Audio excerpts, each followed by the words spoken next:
अस्सलाम वालेकुम, नमस्ते, सत श्री अकाल। कैसे हो आप लोग दोस्तों? I hope you all are doing great. और मैं भी बिल्कुल ठीक हूँ। हंसते रहें, खुश रहें और जहाँ भी रहें आबाद रहें। तो चलते हैं वीडियो की तरफ। तुर्की से रिलेटेड ये वीडियो होने वाली है। फाइनेंशियल एक्शन मतलब FATF जो है उससे रिलेटेड वीडियो है। चलते हैं वीडियो की तरफ और जानते हैं। तो लेट्स स्टार्ट। भारत के खिलाफ पाकिस्तान का साथ देने वाले तुर्की के साथ बड़ा खेल हो गया है। इस बार फाइनेंशियल एक्शन टास्क फोर्स यानी FATF ने पाकिस्तान के साथ साथ तुर्की को भी ग्रे लिस्ट में डाल दिया है। आपको बता दें कि ये वही तुर्की है जो पाकिस्तान की बातों में आकर समय समय पर कश्मीर का मुद्दा उठाता रहा है और दुनिया भर के मंचों का इस्तेमाल करके भारत विरोधी बातें करता रहा है। इस वीडियो में आपको बताएंगे कि तुर्की के साथ ऐसा क्यों किया गया और FATF की ग्रे लिस्ट में आने का मतलब क्या होता है। आपको बता दें कि फ्रांस की राजधानी पेरिस में 3 दिनों तक चली फाइनेंशियल एक्शन टास्क फोर्स की मीटिंग में पाकिस्तान और तुर्की के खिलाफ ये बड़ा फैसला लिया गया है। आइए पहले बात कर लेते हैं पाकिस्तान की। ऐसा लगता है कि पाकिस्तान की हरकतों की वजह से उसका FATF की ग्रे लिस्ट से बाहर आने का सपना कभी संभव ही नहीं हो पाएगा। इस बार भी पाकिस्तान को ग्रे लिस्ट में ही रखा गया है। FATF ने कहा कि पाकिस्तान तब तक इस लिस्ट में शामिल रहेगा जब तक कि वो ये साबित नहीं कर देता कि आतंकी हाफिज सईद और मसूद अजहर के खिलाफ कार्रवाई की जा रही है। आपको बता दें कि ये दोनों ही संयुक्त राष्ट्र द्वारा वैश्विक आतंकी घोषित किए जा चुके हैं। FATF ने पाकिस्तान को जून 2018 में ग्रे लिस्ट में डाल दिया था। आइए बात करते हैं तुर्की की। जानते हैं वो कौन से कारण थे जिनकी वजह से तुर्की को FATF की ग्रे लिस्ट में डाल दिया गया है। पहला कारण है कि तुर्की में बड़े स्तर पर मनी लॉन्ड्रिंग की जाती है। दूसरा और सबसे बड़ा कारण यह है कि तुर्की आतंकवादियों को बड़े स्तर पर पैसा देता है। FATF ने बताया कि तुर्की सीरिया के आसपास संयुक्त राष्ट्र द्वारा घोषित वैश्विक आतंकवादियों को फंडिंग करता है। ये खबर जैसे ही सामने आई, अंतरराष्ट्रीय स्तर पर तुर्की की करेंसी में भारी गिरावट देखी गई। आपको बता दें कि फाइनेंशियल एक्शन टास्क फोर्स तुर्की पर साल 2019 से ही नजर रख रही थी। तुर्की पर इतनी बड़ी कार्यवाही करने के लिए FATF के पास बड़ी मात्रा में सबूत मौजूद थे, जिनके आधार पर अब तुर्की को ग्रे लिस्ट में डाल दिया गया है। इस बड़ी कार्यवाही के बाद तुर्की को भी पाकिस्तान की तरह IMF, विश्व बैंक और यूरोपीय संघ से मदद मिलना मुश्किल हो जाएगी, जिसका असर ये होगा कि पहले से ही कंगाली के हाल में जी रहे इन दोनों देशों की हालत और खराब हो जाएगी। तुर्की का ग्रे लिस्ट में आना पाकिस्तान के लिए अब सबसे बड़ा खतरा बनकर सामने आया है, क्योंकि जब भी भारत, इजराइल और फ्रांस ने पाकिस्तान को FATF की ब्लैक लिस्ट में डालना चाहा तो तुर्की पाकिस्तान की मदद करके उसे बचा लेता था।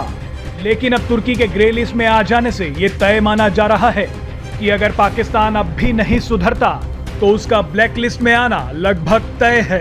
पाकिस्तान अगर ब्लैक लिस्ट में आ गया तो वो किसी भी अंतरराष्ट्रीय वित्तीय संस्थानों IMF और वर्ल्ड बैंक से कोई लोन नहीं ले पाएगा। इतना ही नहीं, ब्लैक लिस्ट में आने के बाद पाकिस्तान पर और भी कई प्रतिबंध लगाए जा सकते हैं।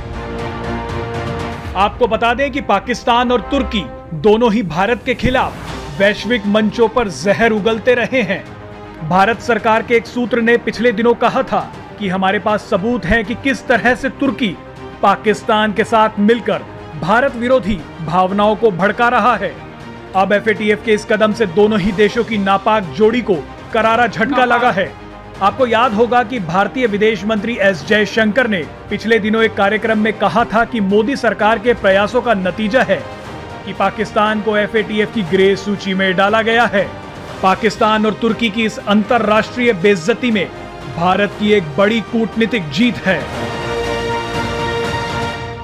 Presenting B News app available on Google Play and App Store. Download it now. लगता है कि जो तुर्की है बेसिकली उसने वैसे तो पाकिस्तान की बहुत हेल्प की है। जब भी कोई मसला हुआ है, कोई प्रॉब्लम आई है तो उस वक्त तुर्की पाकिस्तान के लिए खड़ा हुआ है। जब भी ब्लैक लिस्ट की बात की गई है या कोई भी कंट्री जैसे चाइना हो, जैसे इंडिया हो गया या और कोई ऐसी कंट्रीज, फ्रांस, उन्होंने कोशिश की कि पाकिस्तान जो है वो ब्लैक लिस्ट में चला जाए। अभी रिसेंटली हैशटैग भी चल रहे थे ब्लैक लिस्ट पाकिस्तान, तो उस टाइम पर भी पाकिस्तान जो है वो ग्रे लिस्ट में ही रहा था, वो ब्लैक लिस्ट नहीं हुआ था। तो ये बात समझ आती है कि तुर्की उसमें बहुत ज्यादा हेल्प कर रहा था, क्योंकि तुर्की वहां पर एक मेंबर था FATF में, लेकिन अनफॉर्चुनेटली तुर्की अब वहां पर नहीं रहा एज अ मेंबर, बल्कि वो खुद एक ग्रे लिस्ट में जा चुका है। लेकिन ताज्जुब की बात तो ये है कि तुर्की जो है वो भी मनी लॉन्ड्रिंग में शामिल, और वो भी मतलब टेररिज्म को सपोर्ट कर रहे हैं, फंडिंग कर रहे हैं, मतलब लिटरली सीरियसली जो है वो तुर्की भी टेररिज्म को सपोर्ट कर रहा है। ऐसा है, मुझे तो यकीन ही नहीं हो रहा, लाइक सीरियसली। इससे पहले कभी भी मैंने नहीं सुना। चलो पाकिस्तान का नाम समझ आता है क्योंकि वहां पर यहाँ पर बहुत सारे मिले भी हैं ऐसा जो टेररिज्म, लेकिन तुर्की में कैसे मिल गए वो मुझे समझ नहीं आता।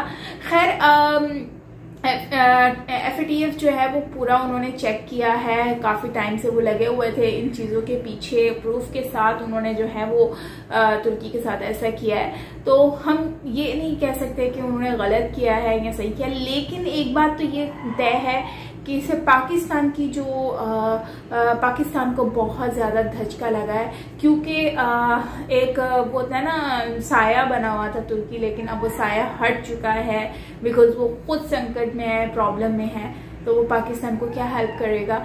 लेकिन अभी भी फिलहाल देखते हैं कि पाकिस्तान का तो खैर कुछ कंफर्म नहीं है। रिसेंटली सुनने में आ रहा है कि वो इन फ्यूचर हो सकता है कि वो कुछ टाइम के लिए ही सही, लेकिन ब्लैक लिस्ट हो सकता है।